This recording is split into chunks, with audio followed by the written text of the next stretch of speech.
What's up guys, DuArktik here with another Marvel Strike Force video, and in this video we are going to talk about FANTOMEX, and we are going to talk about different things about FANTOMEX. We are going to talk about the character specifically, we are going to talk about his unlock method, how can you unlock this guy without spending $50, and if you should invest on this character. We are going to take a look at his stats, we are going to take a look at his kit, if the kit makes sense, if investing on this guy makes sense, and make some conclusions after. So like always, if you find the information on this video helpful, make sure to share it with your friends on Facebook and Discord. If you are new to my channel, make sure to subscribe for more Marvel Strike Force content, and make sure you smash that like button. Okay, so let's get started, let's talk about FANTOMEX. And you never heard about FANTOMEX? Really? He is supposed to be the new bad guy, the badass. You know the badass? You know what is a badass? Like Cable, like Strife, like a badass character. Like The Undertaker, if you watch wrestling. He's supposed to be like the badass character. So they made him, they gave him a mask like he's Sub-Zero, Scorpion, you see? So he's a ninja. Then he has guns, so he's a pistolero as well. After, he has the reverse costume of Black Bolt. If you take a look, the stripes, they are exactly the same as Black Bolt, but in reverse. So Black Bolt, he dresses in black, this guy dresses in white, because white is better, right?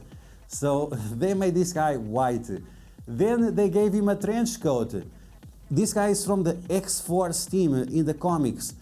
So supposedly they are more aggressive and they are kind of stealthy and so on, but he dresses in white, extremely stealthy, dressing in white.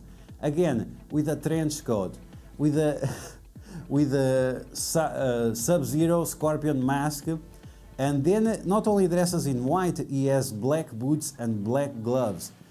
It's the ultimate cringe fest. This guy is the ultimate cringe fest.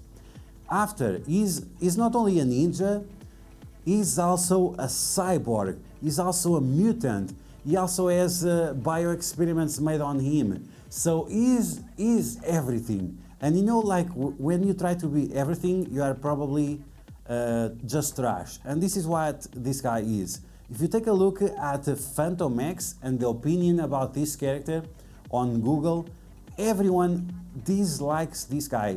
Everyone dislikes this guy, everyone hopes that this guy wouldn't exist because he is the ultimate cringe fest. They try to make him a badass. Oh, so what people like? Guys with muscles, guys with ninja masks, guys with guns, guys, white guys, white guys. So he's the ultimate badass, right? And it's the ultimate cringe fest. It's so ridiculous. Oh man. Just search on Google and look at the opinions of this guy. 100% cringe, literally no one likes this guy. Anyway, they put him on the Unlimited X-Men team in Marvel Strike Force together with Rogue and Gambit, Dazzler and Rachel, because otherwise no one would buy this character. And they made him a 45 shards unlock, but you have to pay $50 to unlock him if you want to buy the offers. $50. Big yikes. Now, they made a similar thing with Madeline Pryor, but Madeline Pryor, she's a fan favorite. She is dressed like she's going to places.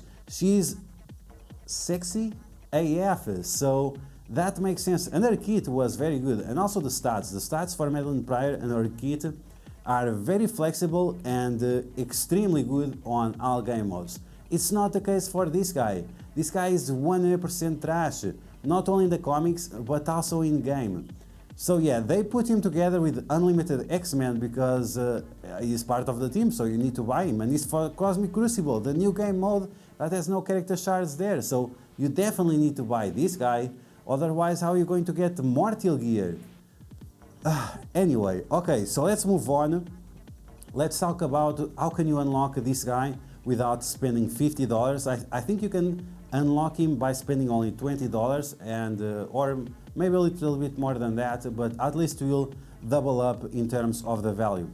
Okay, so as you can see right here, $50 for this guy. On average, you get around 60 shards here, 60 to 64 on average, that's what you get. but you can use your cores to unlock him. Because he's a 45 shards unlock, that means you need between 6 to 8 purchases to unlock this guy. And you know, another thing is that the battle passes for the RTA, so it ends in 10 hours, and the other one, the strike pass, it will end in 5 days. So that means that in 5 days, if you buy the battle pass and the strike pass as well, it's gonna be $40, but at least you already have the battle passes bought with all these good gear. And you'll get 1,500 cores. You can use those 1,500 cores and use them to unlock FANTOMEX. But is FANTOMEX even worth unlocking? That's what we are going to talk about in this video, and I'm going to tell you the conclusion right now. I don't think it's worth spending any cores. You shouldn't spend any cores to unlock him, and even during the campaign, be very careful with your cores, because I don't think he is worth it at all. Okay, so why do I think this? Let's take a look at his kit as fast as we can and see why I don't like this guy. Okay, so first of all, in terms of stats, the stats are not great. 450,000 health in terms of HP, that's kinda on the low end. And yes, Gambit is going to give him more HP, and that's nice, but as an individual character, that's not great. That makes him very tied in with his own team, and that's not good. When you are going to spend $50, it has to be on a character that has some flexibility. It's not going to be the case for FANTOMEX. Then damage is trash, 28,000 damage. What is this? 2021? This is something that it's not very common right now. Like characters should have minimum 35,000 damage or anything beyond that. 26,000 or 28,000 is just way too low. Then in terms of armor, 12,000 armor, it's not great either, especially because he's going to be some kind of a tank, and this is already with the bonus into account, so his base armor is actually 10,000. Then in terms of focus, he has almost 15,000, that's pretty good, and then in terms of resistance, he has almost 14,000, which is pretty good as well. Now in terms of the speed, you can see the speed right here, it's not great, 95, so that's going to be even slower than a Black Bolt. And then for some reason he has additional accuracy, 150 accuracy, so maybe we are going to face this guy on the Scourge event as a counter for the Spider-Woman on the nodes 5 and 10. So this is something to be worried about, but not exactly because of this guy. In terms of the gear, he requires 2 sets of mini uniques, so that makes him quite cheap in terms of mini uniques, and uses the extremis. The only popular character, maybe it's Misty Knight, so not super relevant. So yeah, in terms of stats, as you can see, the HP is decent, everything else is kind of trash. Just the focus is decent as well, but not the most relevant. Okay, so let's minimize this and let's go take a look at his abilities. And overall the abilities are not great, we'll go through them pretty quick, but they're not great. Okay, so with the basic, it's single target damage and you do 90% piercing. It repeats the attack 2 times, and if you crit in any of those attacks, you are going to apply defense down for 1 turn. So you can see right here, if you crit with any of those attacks, you apply defense down for 1 turn. Now there is something interesting here, is that it says +1. So if you crit multiple times, it will stack up. So it might be interesting to have him as a raider. So if you do these 3 attacks and you crit 3 times, that's going to be 3 turns of defense down. So that part is interesting. Okay, so with this special, 4 energy comes full, gives taunt to himself, and attack the primary target for single target damage once again, and apply offense down for 2 turns. And apply taunt to that specific character. So that's something very, very nice. If the primary target already has taunt, then you focus or you target the character with the highest damage. So this ability is going to be useful to take down the character with the highest damage on the enemy team. Apply offense down to him so he doesn't destroy you. and on the other hand, you are going to destroy him because you'll have the taunt on that specific character. Okay, so more interesting than that is this ability, which is a secondary ability on the special. Apply defense up for 2 turns for self and unlimited X-Men allies. So whenever you taunt, you are also giving yourself 2 turns of defense up. So that's very, very good. As we just saw, his armor is kind of trash, so he really needs this defense up to protect him. Okay, then we have the ultimate, and this ultimate ability doesn't make any sense. And so take a look at this. 5 energy comes full. Clear all deflects and all evades from the primary target. So another single target damage ability. Clear all deflects and all evades. Attack the primary target for piercing damage and repeats the attack 4 more times for more piercing damage. In Cosmic Crucible, it does even more attacks. This attack gains 10% more damage per positive effect on the primary target. So we are getting a total, including the T4, we are getting a total of 500% damage in Cosmic Crucible. Outside of Cosmic Crucible, only 250 piercing damage, which is not great. 250% piercing damage with the low base damage that we just saw that he has, this is 100% trash. On top of that, the ability is unavoidable and cannot be blocked. If the ability is unavoidable and cannot be blocked, what's the fucking point of clearing all the deflects and all the evades? This actually lowers the damage potential. This part of the ability and this part of the ability contradict themselves, and they make this part of the ability worse. It's so fucking stupid. What is the design behind this? It makes no sense. It clears all evades, it clears all deflects, which will improve your damage, and then the ability is unavoidable and unblockable. It makes no sense. What is this? What is this? Who was the stupid person that designed this ultimate ability? It makes no fucking sense, and especially because it's single target, and he has trash, he has really trash base damage. This ability makes no sense. So 100% trash ability. Moving on, let's take a look at his passive, because at least the passive is somewhat decent. Okay, so we need the T4 on this. So on spawn, apply evade to self and all unlimited X-Men allies. So that's nice because you are going to get 25% crit chance and 25% crit damage. Now, one big problem with this team is that this team is incredibly slow. So that means whenever you get your turn, you already lost all the evades. It's so dumb.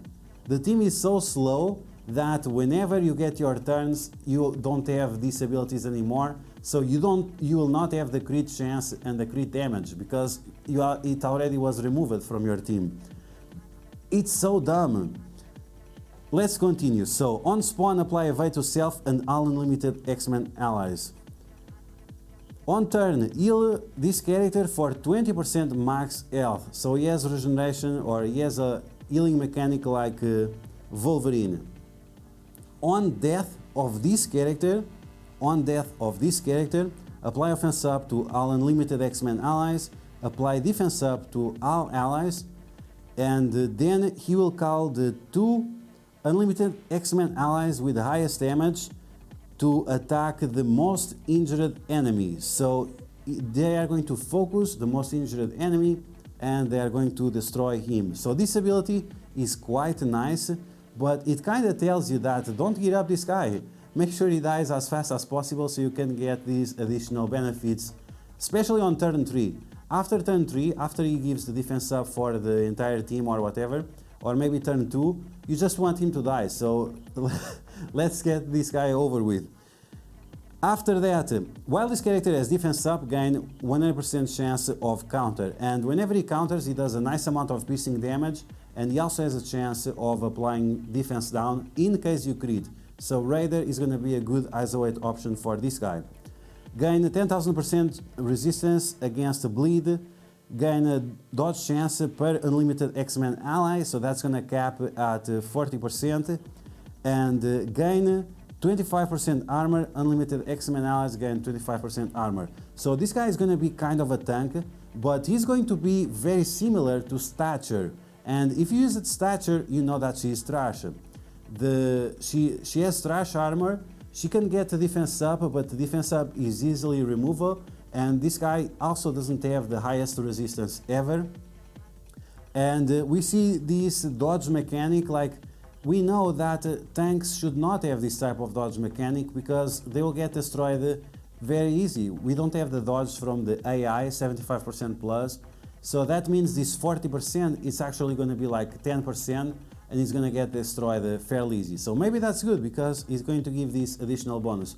So as you can see, this guy, his kit is 100% trash. It makes no sense. The ultimate makes no sense. It's very, very weird, and I really can't understand what's going on here. Anyway, in terms of ISO 8, I think you should use the Raider to give you that higher chance of applying the defense down to the enemies. Once again, if you have evade, you'll get additional 25% crit. That's going to be a total of 65% crit chance, which is pretty nice, so it's going to happen often enough. In terms of the T4s, the passive, I guess it's the only one that I would consider, because you give the evade on spawn for all the X-Men allies. Even that they are going to lose this evade quite fast, I think that's going to be decent enough, and the fact that you get the 100% counter-attack chance whenever you have defense up, that's going to be important as well. In terms of the other T4s, I think they are 100% skippable. The ultimate, you don't need it. The taunt from the special, it's for himself, it's not for the enemy character, so it's not going to be relevant as well. And the basic, it only increases the damage a little bit, so as you can see, this guy, it's not good. It's 100% trash, and that's the conclusion. This is why I'm not gonna buy these characters after. $50 is completely ridiculous. Spending cores to unlock him early is unnecessary, is 100% trash, and spending 200 cores per day, is it worth the 200 cores per day? I'm not exactly sure, but maybe 100 cores per day, just because we get the additional gold and whatever, because overall this character is not good. So that's the conclusion for FANTOMEX. I hope you guys enjoyed the information. I hope I was clear enough why I don't like this character, why I think you should not definitely not pay the $50, and definitely not spend cores to unlock him as a 45 shards character. Just wait for the campaign, and going beyond 200 cores for this guy looks wasteful, sounds wasteful. I just cannot see what's good about him on his kit. But you guys let me know in the comments below what you think about the information that I gave you, the perspective. Do you agree with my perspective, or that you think somehow is gonna be somewhat amazing? Let me know all of that in the comments below. And once again, if you found information on this video helpful, make sure to share it with your friends on Facebook and Discord. If you are new to my channel, make sure to subscribe for more Marvel Strike Force content, and I'll catch you guys later.